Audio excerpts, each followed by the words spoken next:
I'm making this video because when I was going to Japan around the third time, I came across the concept of host clubs. Of course, I'd seen the anime Ouran High School Host Club, as any self-respecting weeb has, but I didn't realize that they were actually real things. However, when I was looking into them, I couldn't really find anything that was in English. And everything that was in English was from about 10 years ago, and seemed really outdated and made these clubs seem like NCIS type documentary, when in reality it actually felt safer than going to a normal bar in Tokyo, because the hosts aren't allowed to touch you. So today I'm going to give you guys a rundown of what they are and whether or not you should go to one. If you guys like this video, I'll make a part 2 or even part 3 about going to host clubs alone and also with my friend. What the best clubs were and who the best hosts are, and all of that stuff. But what are host clubs? Host clubs are places where women can go and sit with Japanese men and have fun and charming conversation. They pour you drinks, chat about fun and flirty things, and drink with you. These clubs are most notably known in the party district of Tokyo called Kabukicho, but they're also dotted around the city. But Kabukicho is where it's really at. So first off, you have to be 18 to go to a host club.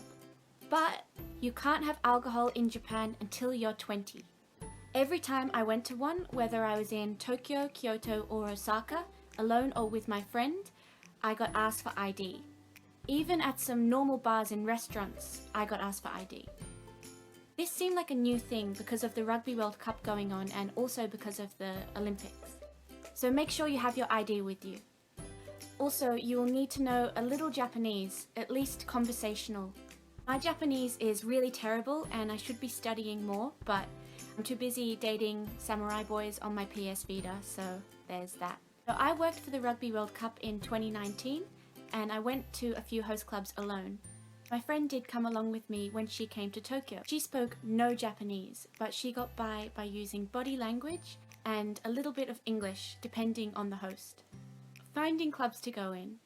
You can use a website called Host, which I'll link in the bio. But in person, what I did with my friend was go up to these people called catchers. Basically, you can spot them because usually they're just standing around, and if you go for a walk around the block and come back, they'll be standing in the exact same place.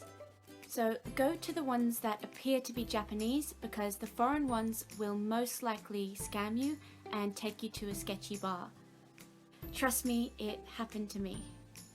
If you say to these catchers, I'm looking for a host club that's around 2,000 yen, they'll take you to one. All the ones that me and my friend went to through these guys were really great. When you first walk in, especially if you obviously look foreign, you'll be greeted by this look. But once you let them know that you speak a little bit of Japanese, you'll be okay. So if you really want to go to one, I'd suggest learning a little Japanese. My friend, although she had so much fun, didn't enjoy it as much as I did just because of the language barrier. Common misconception and something that these documentaries usually amp up is that these host clubs are really, really expensive. They're not. The first time you go to one in Tokyo, they're usually around 2,000 yen for 1 hour. And you can drink as much as possible. In Kyoto or Osaka, it's usually around 1,000 yen for 2 hours. And in my opinion, the hosts in Kyoto and Osaka are much more fun and have better banter than the ones in Tokyo. And just seem to care less about being Prince Charming and are more carefree. But you get a bottle of shochu and then a mixer of your choice, such as green tea, Coke, Calpis. And in an hour, you can drink all of it if you want to. The guys drink with you, but their glass is about this big and your glass is just normal size. So when you first go in, you'll be given a book or an iPad and you can scroll through and pick about 4 hosts that you like the look of, and the rest you'll talk to at random. You might meet up to 12 to 20 hosts in 1 hour. Every 5 minutes or so, they'll rotate. Why is there an idea that host clubs are so expensive?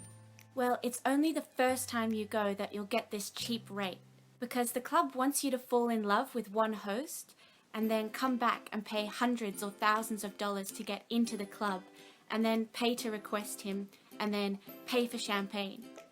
I personally have never been to one club more than once, but I can see how easily girls can fall into it. When these hosts sit down with you, they'll usually give you a card like this. Once you meet so many in a night, you'll have a few.